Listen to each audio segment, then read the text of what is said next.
नमस्कार, मैं दयाशंकर मिश्र। सिनेमा को समाज का आईना माना जाता है और समाज में जो कुछ घटता है सिनेमा में धीमे धीमे आता है और फिर सिनेमा उसे लंबे समय तक हमारी स्मृतियों का हिस्सा बनाए रखता है। मदर इंडिया और 2 बीघा ज़मीन हमें क्यों याद रहती हैं? पाथेर पांचाली, प्यासा, तमस से लेकर बेन किंग्सले की गांधी तक फिल्में हमारे दिमाग को प्रभावित करती रही हैं। अमेरिका का सिनेमा अमेरिकी समाज को बताता है, ईरान का सिनेमा वहाँ के कष्ट को रेखांकित करता है। ठीक वैसा ही भारतीय सिनेमा भारतीयों के बारे में बात करता हुआ नज़र आता था। बहुत पुरानी बात नहीं है, रंग दे बसंती और पीपली लाइव जैसी आलोचनात्मक फिल्में, व्यवस्था, समाज और देश की आलोचना करने वाली फिल्में शान से सिनेमाघरों में देखी गई थी। जनता और मीडिया ने इनको देशद्रोही नहीं कहा था। यह दोनों फिल्में भारत की ओर से ऑस्कर में भेजी गई थी, लेकिन 2014 में अचानक सब कुछ बदल गया। 2014 से 2024 तक ऑस्कर के लिए जो भी फिल्में भेजी गईं, उनमें एक भी सरकार, मीडिया या समाज की आलोचना को अभिव्यक्त नहीं करती। भारत का सिनेमा चुप्पियों के सिनेमा में बदल गया है। केवल बॉलीवुड की बात नहीं है, पूरे भारत में केवल गिनती के लेखक, कलाकार और निर्देशक हैं जो कला के माध्यम से लोकतंत्र, समाज और संविधान के साथ खड़े नजर आते हैं। बाकी सबने चुप्पी ओढ़ ली है। आज का यह वीडियो इन्हीं चुप्पियों के बढ़ते संसार के बारे में है। स्वरा भास्कर इस वक्त बोलने वालों में बेहद प्रमुख चेहरा हैं, मुख्य चेहरा हैं। भारत के लोग स्वरा को उनके सिनेमा से ज़्यादा स्वतंत्रता और संविधान के लिए खड़े होने वाले कलाकार के रूप में जान रहे हैं। स्वरा का स्वर इस वक्त भारत की बुलंद आवाज़ों का हमसफ़र है। आगे बढ़ने से पहले एक स्वरा भास्कर का भाषण सुनते चलिए। यह कुछ दिन पहले नई दिल्ली में उनके भाषण का एक हिस्सा है। स्वरा का पूरा भाषण आप हमारे YouTube चैनल पर सुन सकते हैं। पूछना चाहती हूँ अपने न्याय व्यवस्था से कि क्यों, क्या क्या डर है आपको? आपको किस चीज का डर है? आम नागरिक को तो जेल का डर होता है, पिटाई का डर होता है। मुसलमान तो कहीं पे भी पिट जाते हैं बेचारे इस देश में, दलित कहीं पे भी पिट जाते हैं इस देश में। हम लोगों को भी डर लग सकता है कि काम नहीं मिलेगा, कॉमेडी के शोज नहीं मिलेंगे, फिल्में बंद हो जाएंगी। जिनके बच्चे हैं छोटे छोटे, उनको अलग अलग किस्म के डर लगते हैं। आपको क्या डर लगता है? आपके पास तो पूरा तंत्र है, आपके पास तो सारे सरकारी तंत्र है। जब तक आप इन बड़े बड़े सुप्रीम कोर्ट, हाई कोर्ट तक पहुंच जाते हो, आप 60 साल 50 साल के ऊपर होते होंगे, आपके तो बच्चे भी बड़े हो गए होंगे, अच्छी महंगी महंगी कॉलेजेस में आप उन्हें पढ़ाते हैं, बाहर भेजते हैं यूनिवर्सिटीज में, वो भी सेटल हो जाते हैं, उनकी शादियां हो जाती हैं, उनके भी बच्चे होते हैं। तो इस बुढ़ापे में क्या डर है अब आपको? अब क्या लालच है आपके अंदर? क्या चाहिए आपको? हाँ, क्या जरूरत है? गवर्नर पोस्ट चाहिए, राज्यसभा जाना है, इतनी आपके अंदर लालच है। मैंने आपका काम आपसे करने को हम मांग रहे हैं, वो आपसे नहीं हो रहा है। इस देश का हर नागरिक कुछ चंद माननीय न्यायाधीशों के ईमान पर हमारी जिंदगियां टिकी हुई हैं। तो आपने सुना कि स्वरा किस साहस के साथ में भारत की न्यायपालिका को चुनौती दे रही हैं।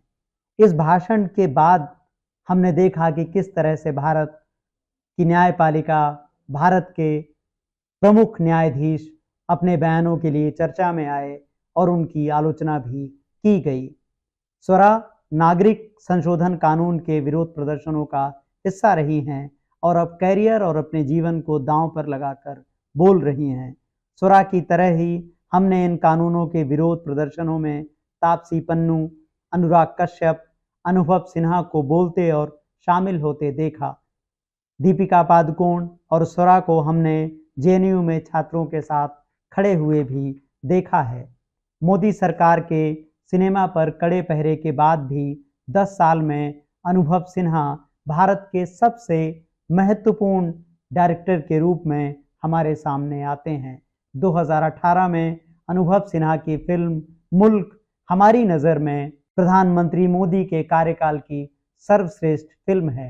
ऋषि कपूर ने मुराद अली के रूप में इस फिल्म में अपने जीवन की सबसे श्रेष्ठ भूमिका का निर्वाह किया है।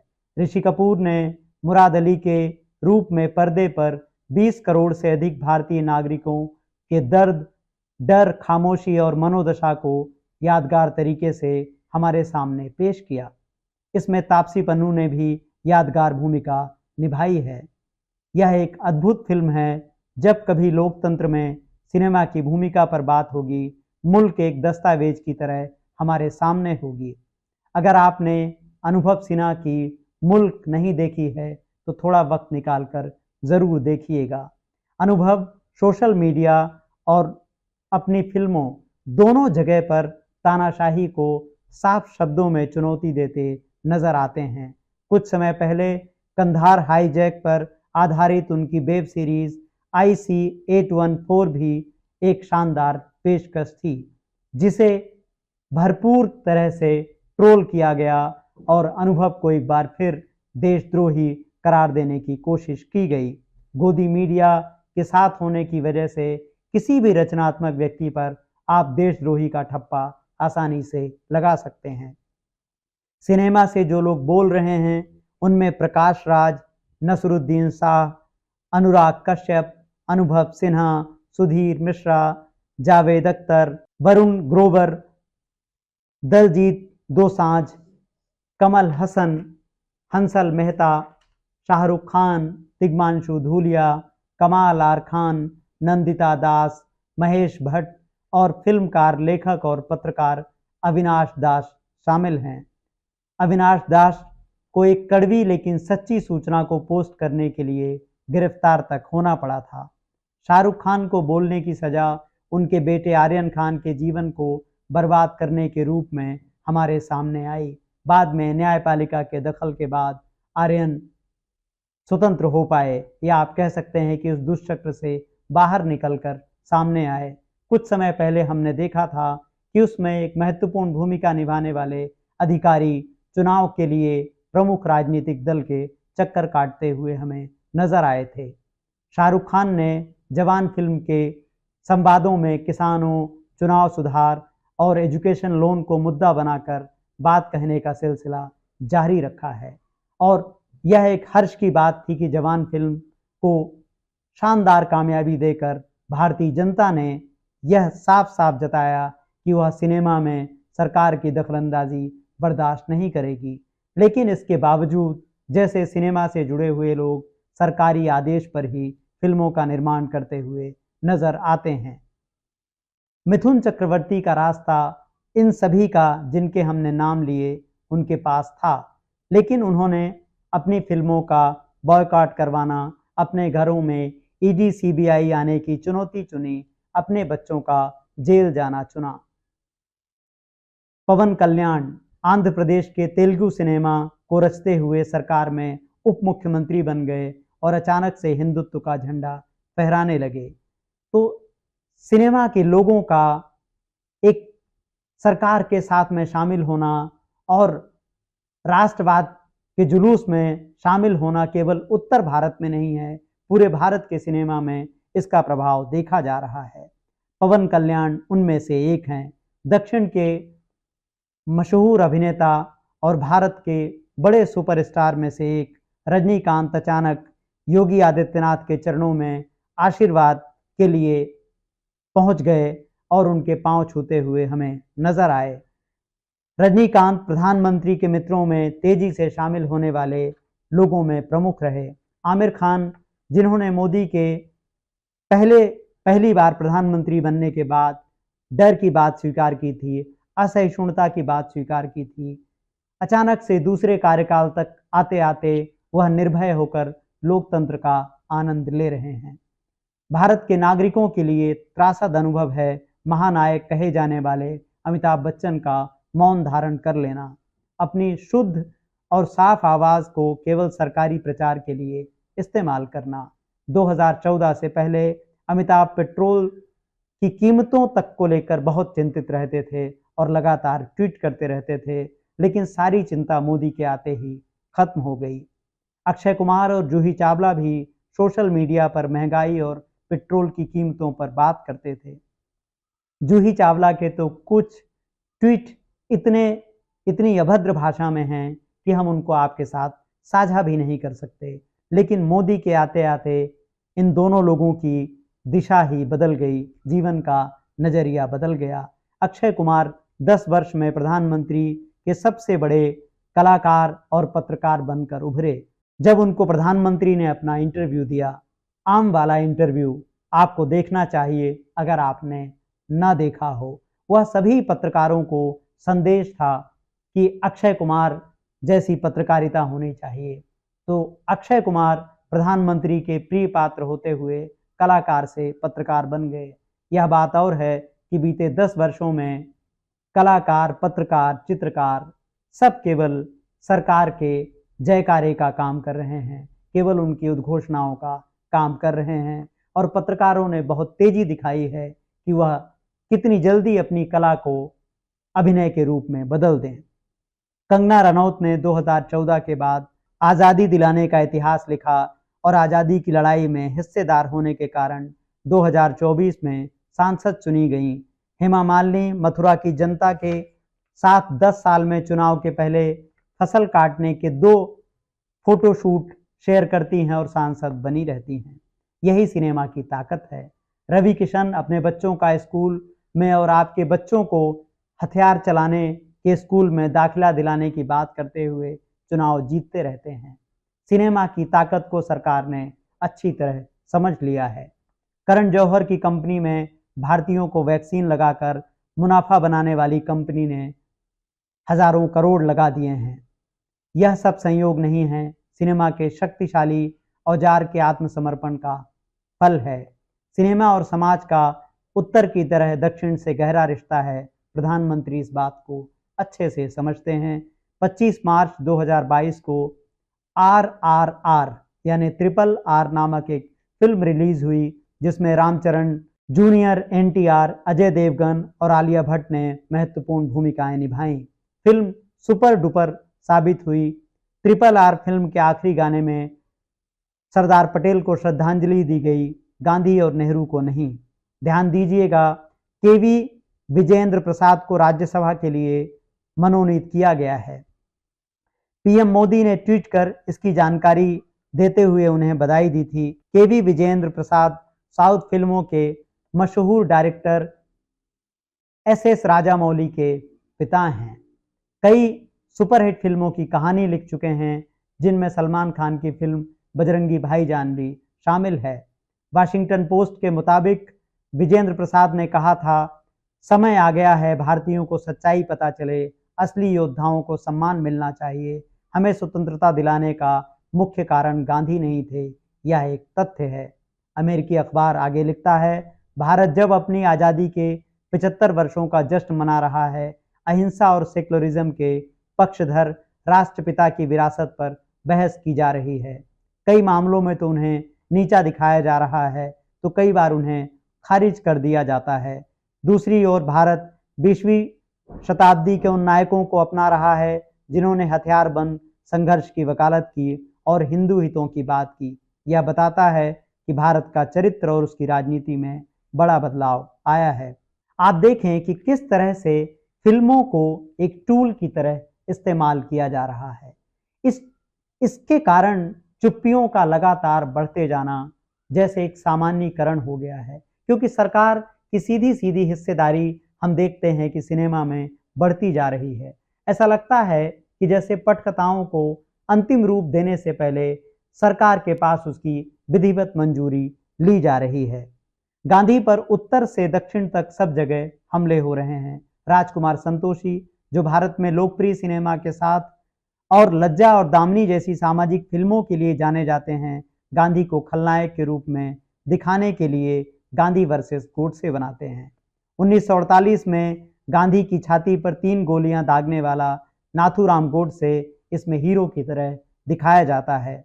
गांधी जी पर हमले एक ओर से नहीं हो रहे हैं, लोकतंत्र के सबसे बड़े नायक को सब तरफ से घेरने की कोशिश की जा रही है। भारतीय सिनेमा पर 17 मई 2024 को CNN ने एक विस्तृत रिपोर्ट प्रकाशित की। यह रिपोर्ट बताती है कि 20 से अधिक भाषाओं में हर साल भारत में 1500 से 2000 फिल्में बनती हैं।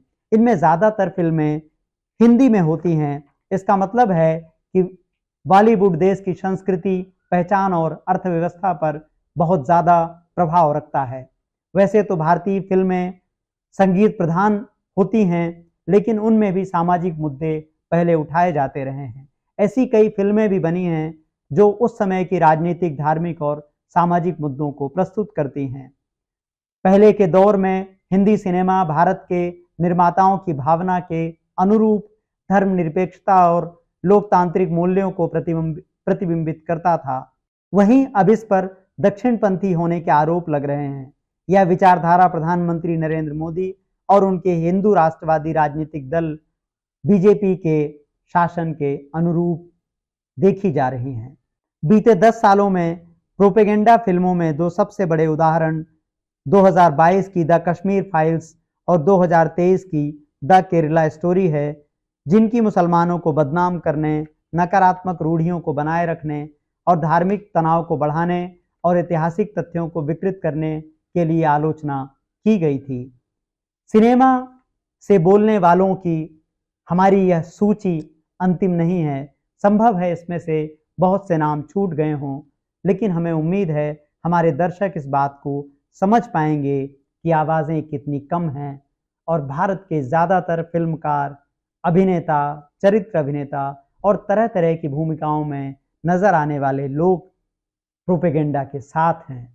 वह सरकार के साथ हैं, वह स्वतंत्र नहीं हैं या एक ऐसी चेतना में उनकी हिस्सेदारी नहीं है जिसे आप सही मायनों में सिनेमा कहें। इंडिया टुडे की एक रिपोर्ट बताती है कि 2018 से जनवरी 2020 के बीच प्रधानमंत्री नरेंद्र मोदी बॉलीवुड हस्तियों से लगातार अलग अलग मौकों पर 3 बार मिलते हैं। दिसंबर 2018 में प्रधानमंत्री मोदी ने फिल्म उद्योग की चिंताओं पर चर्चा करने के लिए मुंबई के राजभवन में बॉलीवुड निर्माताओं और अभिनेताओं के एक प्रतिनिधि मंडल से बातचीत की थी। अक्षय कुमार, अजय देवगन, करण जौहर, सिद्धार्थ राय कपूर, राकेश रोशन, रोनी स्क्रूवाला, प्रसून जोशी इसमें प्रमुख रूप से मौजूद थे। अब आप हमारे वीडियो को फिर से ध्यान से सुनिएगा और देखिएगा कि इनकी भूमिकाएं किस तरह से हैं। अक्षय कुमार किस तरह से सरकार के साथ कदम ताल होकर काम कर रहे हैं। अजय देवगन और अक्षय कुमार के साथ आप करण जौहर को इसी भूमिका में देखते हैं। प्रसून जोशी लगातार प्रधानमंत्री के इंटरव्यू से लेकर उनके प्रचार प्रसार में महत्वपूर्ण भूमिका निभाने वालों में हमें नजर आते हैं। 10 जनवरी 2019 को निर्माता महावीर जैन और करण जौहर ने बॉलीवुड की युवा प्रतिभाओं के साथ प्रधानमंत्री से भेंट की थी, जिसमें रणबीर कपूर, रणवीर सिंह, वरुण धवन, आलिया भट्ट, सिद्धार्थ मल्होत्रा, विकी कौशल, आयुष्मान खुराना, भूमि पेडनेकर, राजकुमार राव, रोहित शेट्टी शामिल थे। अब जरा इनकी फिल्मों की कहानियों पर नजर डालिएगा, देखिएगा कि यह सभी अभिनेता किस तरह के किरदार फिल्मों में निभा रहे हैं। इस बैठक का उद्देश्य राष्ट्र निर्माण में फिल्म उद्योग के योगदान पर चर्चा करना था। आप जरा सोच कर देखिए कि प्रधानमंत्री के पास कितना वक्त है। 19 जनवरी 2019 को प्रधानमंत्री मोदी ने मुंबई में भारतीय सिनेमा के राष्ट्रीय संग्रहालय का उद्घाटन किया। इसमें बॉलीवुड के बड़े सितारे मौजूद थे। एक बार फिर देखिए कौन मौजूद थे। आमिर खान, AR रहमान, करण जौहर, कार्तिक आर्यन, इम्तियाज अली, जितेंद्र, कपिल शर्मा, सुभाष घई, परिणीति चोपड़ा। आप इन्हीं सबको उन फिल्मों में भी पाते हैं जो सरकार के एक तरह से मुखपत्र का काम कर रही हैं। मणिपुर प्रधानमंत्री नहीं जाते हैं। मणिपुर उनको बहुत दूर लग सकता है। प्रधानमंत्री की इतनी व्यस्तताएं हैं कि उनको समय नहीं मिलता, लेकिन सिनेमा के माध्यम से राष्ट्र निर्माण में प्रधानमंत्री लगातार डटे हुए हैं।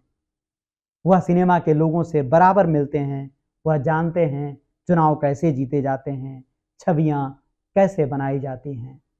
आज के इस वीडियो में बस इतना ही।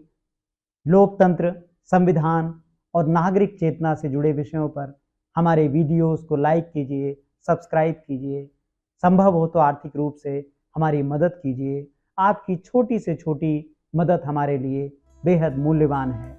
नमस्कार।